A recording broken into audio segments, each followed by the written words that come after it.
Google may be squeezing itself into the ride-sharing space, forcing Uber, which Google is actually a major investor in, to up its game. So joining us now to see what's at stake here is Dan Costa. He's editor-in-chief of PCMag.com. Dan, great to see you. Good to see you.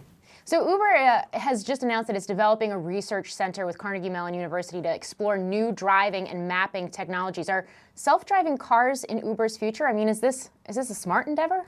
Yeah, actually, and this has been telegraphed for a while. Travis Kalanick, their CEO, said a year ago that he wanted to staff his fleet with driverless cars, and it actually makes sense from a business perspective. They've got a fleet of thousands of vehicles, and one of their biggest cost centers is paying drivers, and if driverless cars can work, it makes a lot of sense. And focusing on Google, now Google may be stepping into the ride-sharing space as well. We've got reports of that, a new ride-sharing app. What are your thoughts of Google turning self-driving cars into self-driving taxis? Yeah, I mean, it makes a lot of sense when you think about self-driving cars, people may own them, but they really lend themselves to being lent out and to being shared.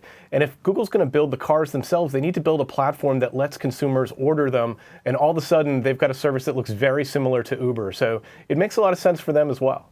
And so Uber, Google, self-driving cars, when are we going to see this driverless car technology really hit the road, and who's going to be the major players here? Yeah, well, they're on the road right now in California and Nevada. You can actually see these test drives, these prototypes being out there. But I think what we're going to live in, first of all, is a world of assisted driving. You've got smart lane assist, you've got speed control, you've got all these different technologies in the cars right now. I know every major auto manufacturer showed a self-driving vehicle at CES and at the Detroit Auto Show. So there's going to be a lot of players in this market. It'll be a couple years before they're ready to do urban driving and really go toe-to-toe in the streets of New York City. But for highway driving, we're really living in that age right now.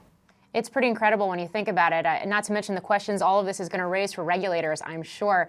Dan, have you actually ridden one of these driverless cars? I have not yet. It's hard to get those cars into New York City, which is where PC Mag is based. But on my next trip to California, we got to make it happen. All right. Well, when that does happen, you're going to have to report back about it. Dan Costa, thanks for joining us. Thank you for watching. I'm Morgan Brennan. Have a great day.